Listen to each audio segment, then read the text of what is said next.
Good morning and welcome to another edition of the Kitchings Table 2024 edition. Happy New Year to everyone. We hope everyone had a great holiday and we hope you missed us because we haven't been here for a couple of weeks. You've been watching some reruns, but hopefully they brought back some positive things and gave you something to think about. But it is 2024 and we are definitely here for another year of the Kitchings Table. I'm your host, W. Earl Kitchings. As always, joining me, my co-host, Ms. Ronleen Kennedy. Ronleen, good morning and a happy new year to you. Happy New Year to you. It's so good to be here. And before we get started, I just want to give a couple of shout outs to people who have made us who we are today. So first off, Cherry Lightner. She is like my sister, my mother. Have you had those gems in your life that they just become very instrumental in everything to you? So shout out to her. Um, when you're cleaning out your home, you come across things or whatever. So I want to say, Earl, thank you for being with me in this journey for 3 whole years. You came through this journey with me through the pandemic, giving news and, updates and bringing things to the table that it make you think, and so I listen to our audience all of the time and shout out to my sisters, my brothers, all of their support that they have given us throughout our shows, and just wanting to give my accolades to everyone, joining us in this new year for the journey that they have been with us. And of course, Akila Thigpen McCordell now, for thinking enough of me to say, hey, I have a place for you. To give you your voice. And I've been able to bring you in to that, to share a part of that voice with me. And we've been going on to do some amazing things. So thank you so much for being with us, um, giving us everything that you have, Earl Kitchings. W. Earl Kitchings. And allowing me to bring people onto the show to add to the things that you think about, that you want us to think about, to bring change. And that's what it's really all about. If you can't bring change, I mean, what are you here for? Absolutely nothing. You don't have any contributions whatsoever. So I look when I think about changes, I think about that that person that's trying to claim the presidency once again. He has really shook up the nation, in so many ways. So we need to be those movers and shakers just like him. I see your mom in the background, and I just want to give shout out to her, the past librarian. That wealth of knowledge that she has imparted into you, Earl, for you to be able to be the strength to our audience as we are today. So I thank you. Now I'm gonna turn it over to you so we can get started. Well, that was I a love you to the moon and back. yeah, that was that was quite a mouthful. Yes. So thank That's you why we very so much. tickled on Tuesdays. Okay. Some people would say Ronleen gets a real strong cup of caffeine, but that's not even Yes. caffeine. Yeah, that's not even caffeine. That's This not is even every day. caffeine. That's just her. That's This. just her. So uh, we truly thank you for helping to make this journey possible. I think had it not been for your inspiration and your wanting to see something like this happen, we would not be in this space today. So thank you for your vision. Thank you for being connected to Aquila, for someone who had the power to bring about this media platform so that we could bring it to everyone. And uh, it's hard to believe that it's been 3 years because it seems like it hasn't been that long, but I guess it has been because we've been going at it for quite a while. And I know one time I was counting the number of shows, the episodes, and I think once I got past 51, I stopped counting because it's like, wow, we've done quite a few shows. And as you do these things, you don't think about them until somebody sits you down and ask you to really think about them. And when you do, it's like, wow, you've been doing this for quite a while now. 3 years. That's a lot of shows. Mhm. Mhm. So we are grateful, we are thankful, and we look forward to going through 2024 with the same zeal and desire and knowledge and passing along change as much as we can. So thank you to all our viewers and listeners of this show. And we hope that 2024 will not only move your needle forward, but give you something else to think about and give consideration to, because that is, like Ron Lee saying, we are here to try to affect change or bring about mind thoughts that will do the same thing. And we're definitely appreciative of all of that. So thank you, Ron Lee, and I'm ready to go. Yes, let's get started, baby. Okay. So our topic for today, starting in 2024, is titled Moon for Sale. Moon for Sale. Now, you might wonder, well, where did that topic, or why is that a topic to start the new year off? Well, it is because in listening to the news, I heard that NASA and some of the other private space companies, they did this on Monday. They launched a spacecraft that was supposed to go to the moon and not only do some scientific things, but they were also going to deposit. I guess that's the only way I can put it. Deposit some human remains or ashes or something like that on the moon. And when I heard that, that really caught my attention, because the Navajo Nation is very, very upset about this whole process.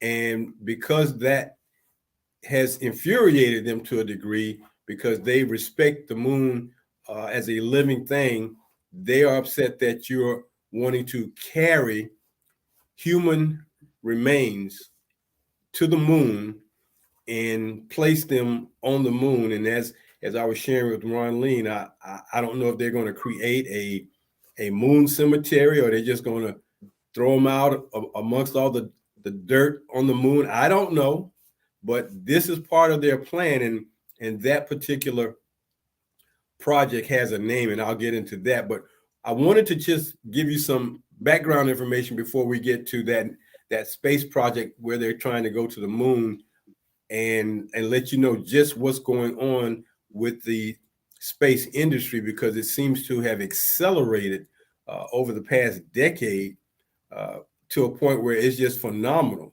So, in doing some research, I wanted to find out, well, how many launches, orbital orbital launches, and please understand that there is a difference between an orbital launch and a suborbital launch. So there have been 230 orbital launches just by the United States. This is just the United States since 2015. And SpaceX has been the leader in that particular category uh, with 51 orbital launches since 2021. So I want you to think about that. We're 3 years into this, and they've already had 51 launches, 48 of them successful. And then on the suborbital launches, UPS Aerospace has made 18 of those, 13 of those including the Space Loft XL rocket, and most of them have been successful. Now, you may ask the question, well, what is the difference between an orbital and a suborbital launch?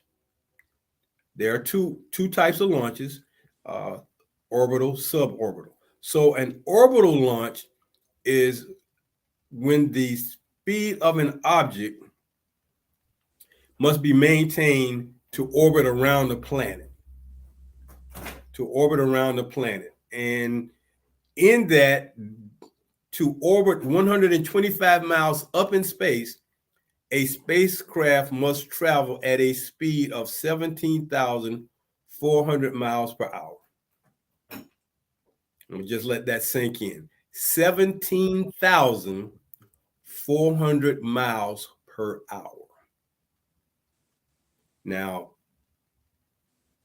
you may have to wrap your head around that type of speed, but that is significantly fast. I mean, that is so. In order for you to orbit this planet, you have to go that fast to go around one time. You got to be traveling at that speed, and that's 125 miles up. 125 miles up. Once you reach that part, then you got to go around and around at a speed, because otherwise you're going to fall back to Earth. And coming back to Earth, as we've seen in a lot of the movies, that you'll burn up trying to come back into the Earth's orbit. So that's the first thing. Funny, you don't burn up going out, but you burn up coming in. Okay, Mhm. that's a unique thing to think about too. You burst through that ceiling and you get out there in space for orbiting, but then when you're trying to come back, the friction, I guess, of coming back in or coming back into that atmosphere will burn you up. So that's an orbital flight going around and around, 125 miles up at 17,400 miles an hour. A suborbital flight is 125 miles an hour, but you're only traveling at 3,700 miles per hour. So when you've seen some of these people go up in these spacecrafts and they go up and then they come back down, that's called suborbital. They don't go all the way out into space. They go just far enough that they have to be at a speed and then they come back down. Because 3,700 miles per hour compared to 17,000 miles per hour is nothing like what a commercial airline flies at, which is about 575 miles per hour. So put those three numbers together: 575 for a commercial airline, 3,700 for a suborbital flight, 17,000 miles per hour for an orbital flight. So if you fly from your home to a place that's say 500 miles and 500 miles away, if a plane is traveling 575, you expect to get there in an hour, but you wonder why is it taking so long? It's only 500 miles. Well, they don't actually always fly at 575. They cruise, and cruising might be at 375. So, but I guess the maximum speed of a jet plane commercial flight can go is 575.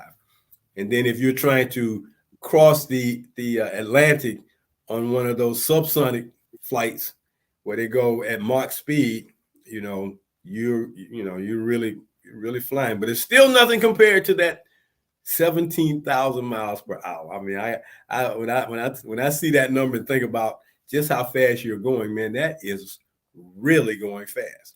So that is just going around and around. So when they talk about going to the moon and back, that's pretty fast, and that tells you just how far away the moon is. They say that it takes a month or so to get to the moon. It takes about 6 months to get to Mars.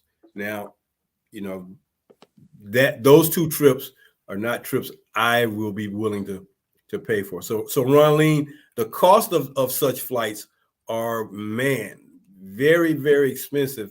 If you just want to take a suborbital flight, it costs you about 125 million. I mean, 1.25 million dollars.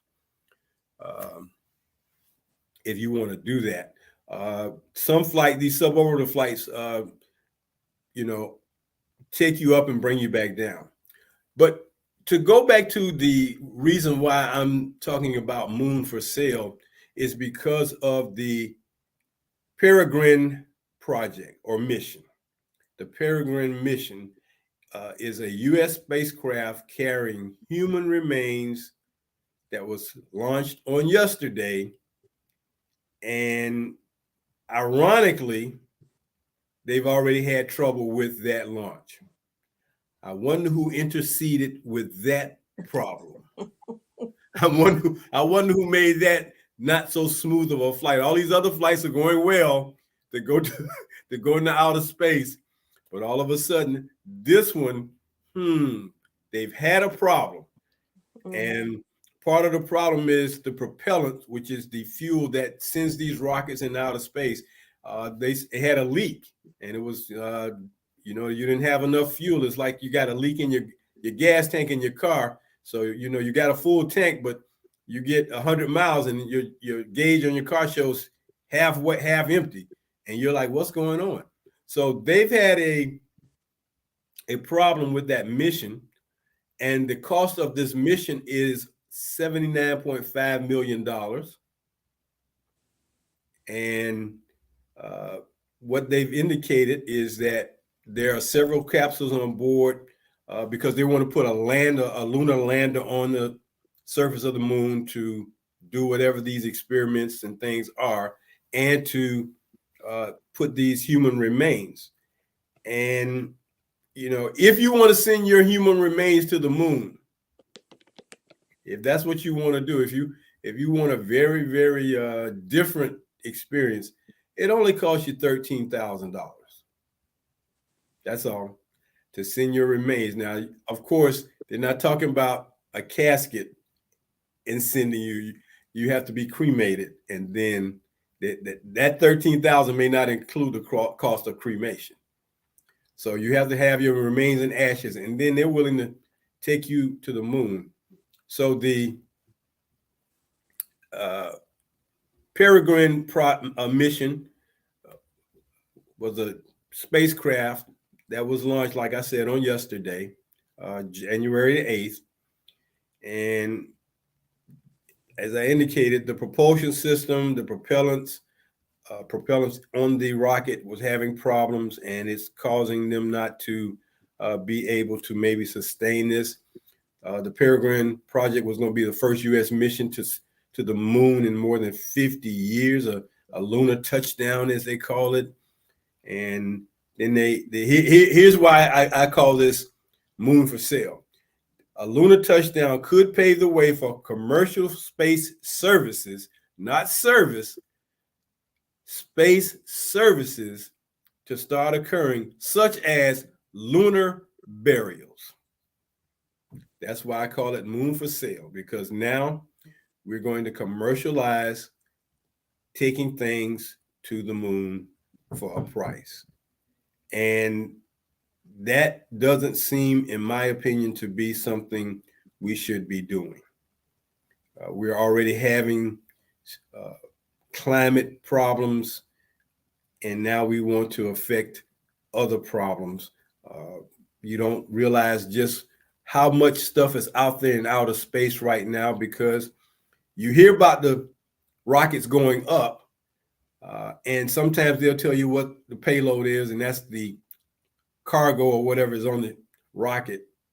And most times the payloads have either been one of two things. Either they're sending something to the space station to build it out or repair it or whatever, to make sure that it stays up in space and it's functional, or they're launching commercial satellites for communication purposes. And it's a ton of those out there now. You wonder why we can internet and all this other stuff like we're doing right now, because there's satellites moving information around from place to place. So these are some of the things that are going on with space right now. And that's the first part of this. But I just wanted everyone to know that they have decided to take human remains to the moon and deposit them as part of a space mission. But the mission is already off track because they found some problems with the propulsion system. And my thought is, a higher power than that we know of has interceded. I know they probably won't say that, but it's like, okay, enough is enough. Y'all doing a little bit too much. Okay, I'm letting y'all come out here in outer space, but now you want to take some human remains and deposit them on the moon. And like I said, I don't know if they're going to create a cemetery or they're just going to drop them off and spread them amongst the rest of the sand up there on the. I don't know. I don't know. They're not saying anything about that part, but to create something like this that you just want to take human remains back and forth to the moon, to me is a problem, because what is the true purpose to carrying human remains to the moon and depositing them there? What is the true purpose? So the Navajo Nation is upset. The NASA is trying to have this conversation. I won't say the other word that would probably set things off. I'm not going to use that other word that has been known to be the word they term when Native Americans have had conversations.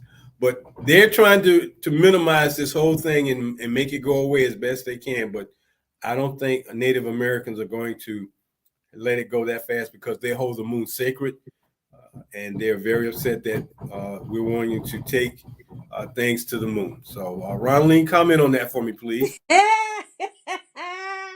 Yes. Wow. So, um, in our past shows, we talk about politics and how it has affected us as Americans today. So, we've been talking about the ocean, how the coral reefs are affecting us today, and our fresh water. If we don't have fresh water, Earl, I mean, we only have like 3% or less of fresh water, and it's evaporating daily. So to everything that we have depend on fresh water. And fresh water simply means that water without salt. So we can't drink salt water from the ocean, and that's 97% of our water supply. So with that being said, our plants need fresh water, our animals need fresh water. We depend on our animals, for many things. That's part of that's most of our food supply, that's feeding billions and billions of people on the earth. We our plants need it, as I said earlier. So that's how we eat. With the fresh water, our bodies live because of fresh water. And now to go and bother with the Earth's atmosphere in these greater numbers, and you talk about the greater power and the scriptures that we often read over our lifetime, saying how we're going to be the biggest destroyers of the earth. The earth was given to us to be good stewards over, and now we're participating and watching others participate in destroying the earth. So this is why a big push is going to dealing with being green in our daily living. Recycling is important. Making sure that our ocean is clean so that the coral reefs can thrive and be what it needs to be for the wildlife that's the um, on the aquatic uh, aspect of things. And if that algae ever starts plaguing our oceans, we're in trouble. We can kiss the shrimp that we love, the fish that we love. We can kiss all of that goodbye. And for those that depend on the commerce of that, a way of making a living, so we have to be mindful as in what we're doing every time we break the earth's atmosphere, what we're doing to destroy the earth's crust. We're talking about global warming every day. We're experiencing some our schools closed today, Earl, just because of what's coming later on today. So to make sure that the children aren't out there in freezing conditions, walking to and from school. So, Earl, thank you so much for bringing this to our attention. This is why I love you. This is why I wanted you here in this space, because these are things you bring to the table to help us think, to get our children, grandchildren, our generations to come, to be able to sit down with them and have these conversations to say, this is why you're needed in this space. This is why, you have to be able to, if you're planning on having, producing generations to come, this is why you need to be on top of things now so you can be advocating, um, for what is right. So, like the Navajo Nation, they're advocating, right now for this not to go forward. And can you imagine if it's just a little, we have, of course, I'm an insurance agent, so I can imagine people getting the $1 billion policies or the $1 million policies, a couple of $1 million policies to make sure that their ashes is taken to the moon one day, and their final expense, policy. So, Earl, I can't. Just thinking on that level is, oh, yeah, thank you for making me think about this thing. It just makes me go harder at the kitchen's table, and what else can we bring to the table in order to help people to really understand what it is that they need to be out there fighting for. I can imagine the NAACP, I mean, not the, yeah, the NAACP. I can imagine AARP advocates are out there, just thinking about this thing, because I know they stay on top of everything. Uh, our well-being. So go ahead, Earl. I turn this over to you. Well, It's too much. Ronnie, It's the, too much. the thing about it is the space industry is a multi-million-dollar industry, and you can't get into the space industry without some space industry financing and revenue, because to get up in space is not cheap, but to create the equipment, the vehicles, the spacecraft, that's not cheap. I mean, so all of this tied into one another. I mean, and then you got to make sure that all that stuff works properly and it's been tested. And because, the one thing you don't want to happen is for there to be a problem. We've seen a couple of times in American space history where we've lost two space shuttles because of improper functioning equipment. We've lost equipment or rockets because they exploded upon launch. And every time you launch a rocket, first of all, you got to build a rocket. So that's a cost. Then you got to, rocket fuel or propellant is not something you can go down to the gas station and purchase. It's not like, you go fill up at your local service station. That propellant is a special formalized chemical compound liquid that they have to use. And when you look at the size of when you go back and just look at the size of the old space shuttle, the two outside rockets, if you look at just how big those pieces of equipment were and how much propellant it takes to fill them up so that they can light it and send it up into space and break through the atmosphere, that's a lot of propellant. So every time they send one up, they have to fill it up with this propellant, and that stuff is not cheap. If gas costs $3-4 a gallon, can you imagine what a gallon of propellant costs? Mm. You don't even want to think about that. I know you don't want to think about it. It's like, well, the propellant. Let me see, what grade propellant do you want? Do you want the A grade, the B grade, or the C grade?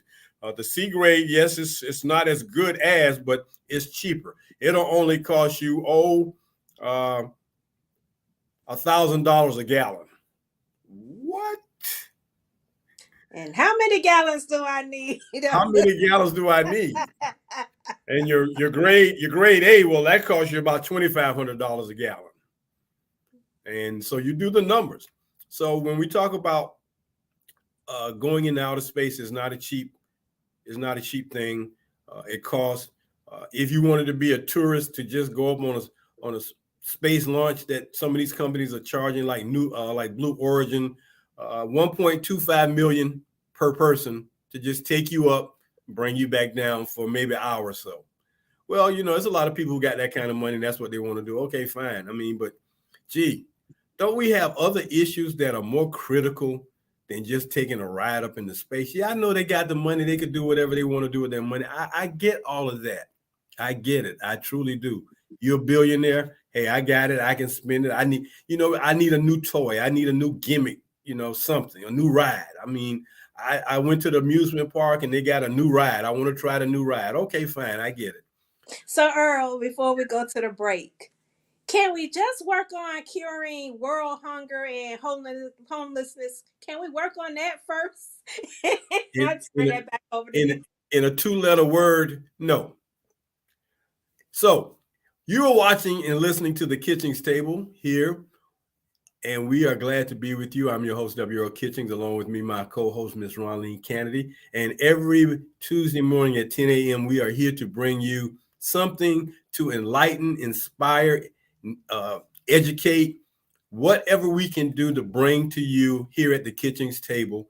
Just like in your house, you take your issues, or you take your concerns, or you take your ways to work out things at the kitchen table. Well, that's why we have the Kitchings Table, to bring all these things about so that we can have these discussions. So anyway, Tuesday mornings, 10 a.m. Catch us, check us out. We're in 2024, and our topic for today is moon for sale.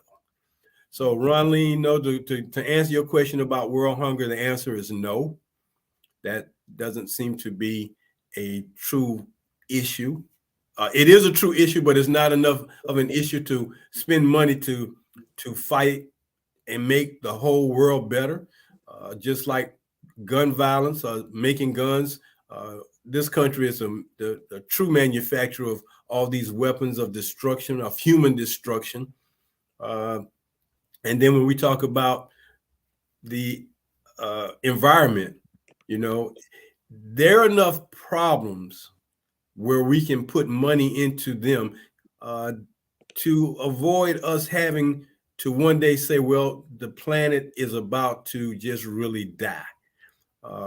We have health issues, medical issues.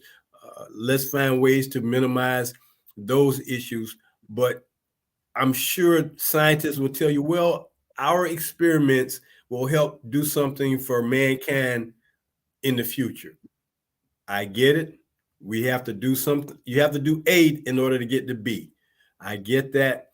But when we just are throwing exorbitant amounts of money at things, where you could take that same money and put it into something that will save a community, save a nation, save mankind, it becomes a thought process. And for those of us who care, it weighs on us. For those of us who don't care, it doesn't really matter. I mean, I've watched documentaries about the Great Depression.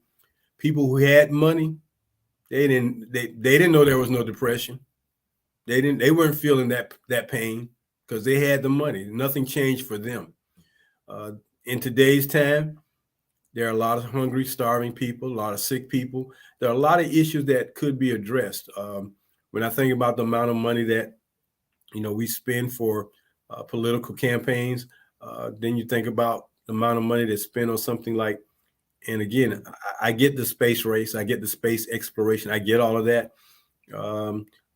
I think we do it with we do overkill sometime, And I put together a short list of the number of space companies, and an organization called Space Angels estimates that there are 375 companies in the private space industry, totaling about $19 billion in private funding since 2009.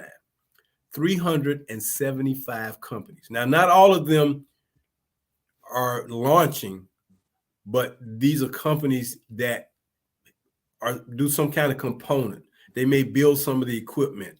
So some of the companies are SpaceX, Virgin Galactic, Blue Origin, Bigelow Aerospace, the X Prize Foundation. These companies are actively involved in space industry.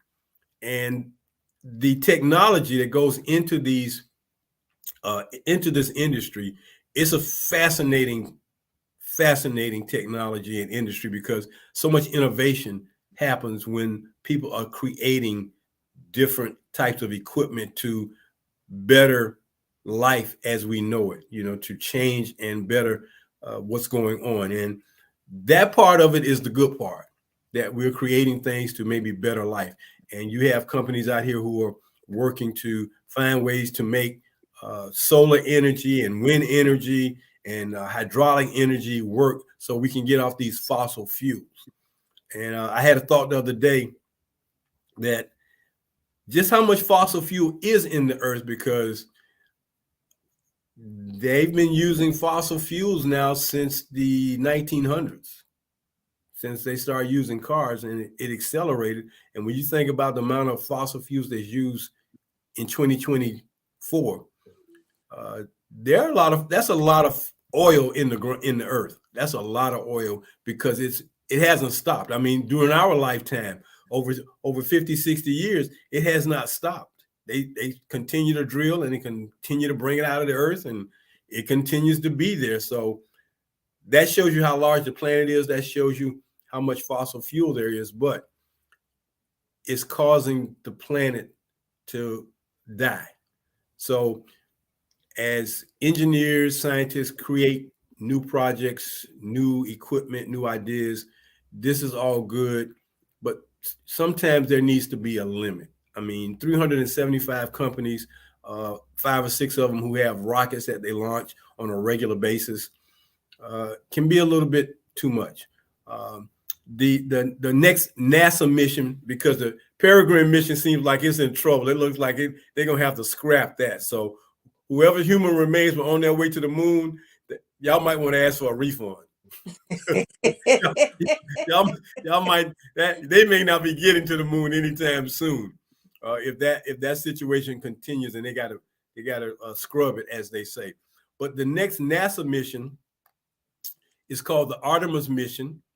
And with this mission, and for those of you who don't know what NASA stands for, it's the National Aeronautical and Space Administration, NASA, which is a United States space agency. NASA will land the first woman and first person of color on the moon using innovative technologies to explore more of the lunar surface than ever before. They will collaborate with international and commercial partners to do this.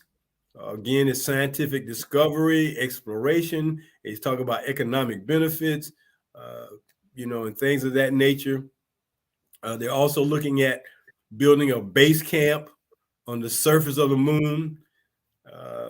So if they build a space camp there, they're talking about going there on a regular basis. Mm-hmm.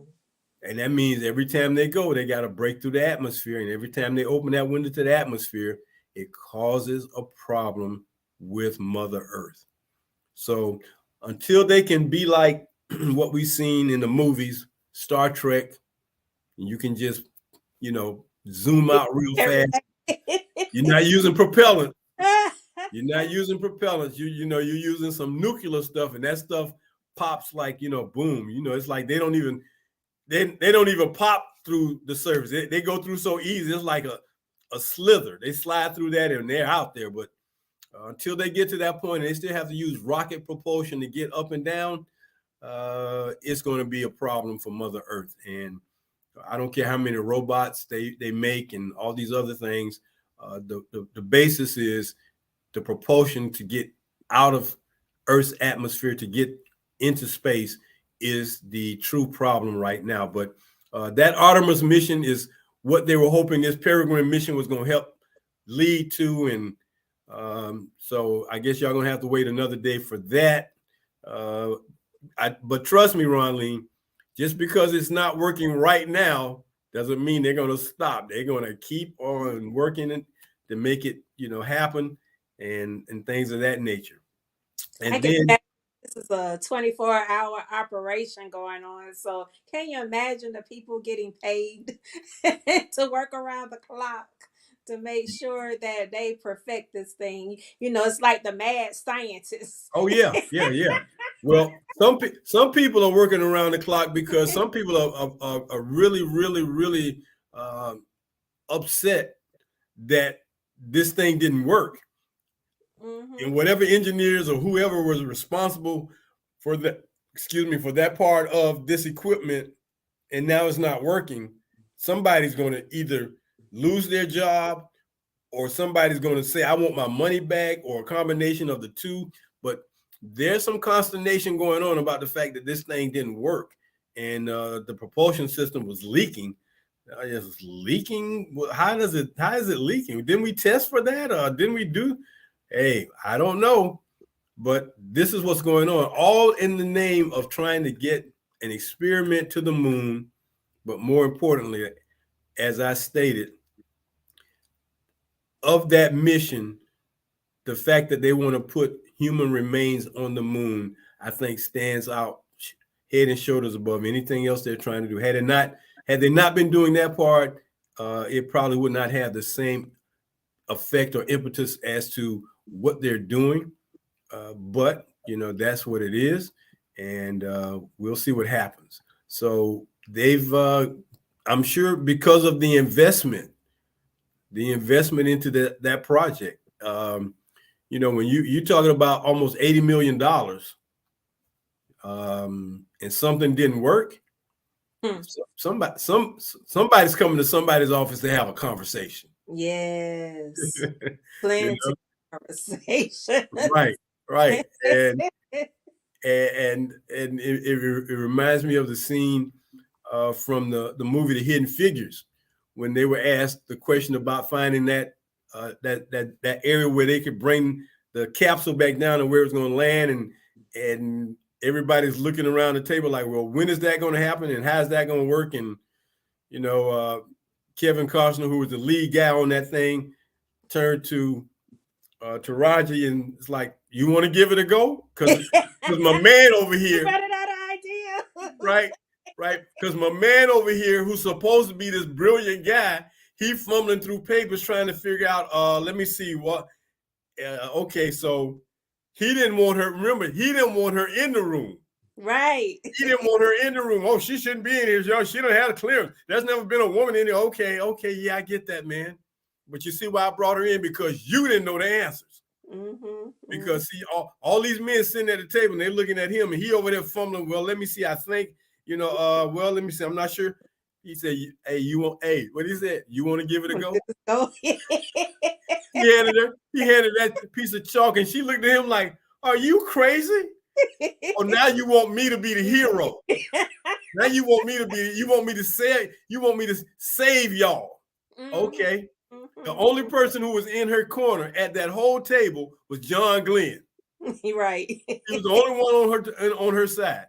And Kevin Costner understood that she's a very smart, intelligent woman. She can work them numbers, and she's spending extra time. And like he asked the guy, he said, you know what your job is? He said, to find the genius among all them geniuses to pull us up. Well, here she is. Mm-hmm. One who got to run a half a mile to use the bathroom. Yes. Okay. You don't want her in the room. She can't eat with us. No. But you want her knowledge. Right. To be able to get you to the moon and back. Yeah. So get us to outer space and back. Can we get Glenn back? We got the right, because what he told him, hey, I'm not going nowhere if them numbers not right. Because hey, Ron Lee, here's the thing. When they tell you that, hey, Houston, we have a problem, that's no joke. That's no joke. That's not the time to hear that. No, there's no AAA out there in space. You can't call AAA and say, hey, I got a flat tire. No. We have a problem. What you mean we got a problem? So anyway, that's where we are on that subject today. And thank you for allowing me to bring this topic to the Kitchings Table today, because like I said, when I heard they were trying to take human remains to the moon and bury them, that really caught my attention. So Ron Lean, hey, hope everybody can marinate on that for a while. And the cost to send your remains up there is quite expensive, $13,000 to send your ashes. But Anyway, I'm gonna turn it back over to you and let you do your Black History moment for the day before we get out of here. Thank you so much. And so, based on your topic today, I just thought it was fitting to bring to the kitchen's table the Black History acknowledgement, um, Miss Amanda S.C. Gorman. She was born in 1998, and she is looking forward to becoming president of the United States in 2036. She'll be of age to become to claim her stake in that space. Uh, she has been the quite the activist, um, trying to level that playing field for everyone. It's not just women or women of color, but it's some things that she has been looking at, marginalization, all of this systemic mess that's been going on, that's been plaguing U.S. history for centuries now. Trying to make sure that everyone has a voice. We're talking about the moon being for sale, and the people that are upset that holds things sacred, are the Indians. They have been they want us to be able to respect the fruits and labor of Mother Earth and what it gives to us. And so Miss Gorman, she is on that fight. When I thank God for Jill Biden for allowing her to stake her claim at the table for the inauguration, to be able to bring such of a beautiful, thought-provoking poem, "The Hill We Climb." So we have to be willing to be uncomfortable in order to accomplish the things that needs to be accomplished. We have to claim our space.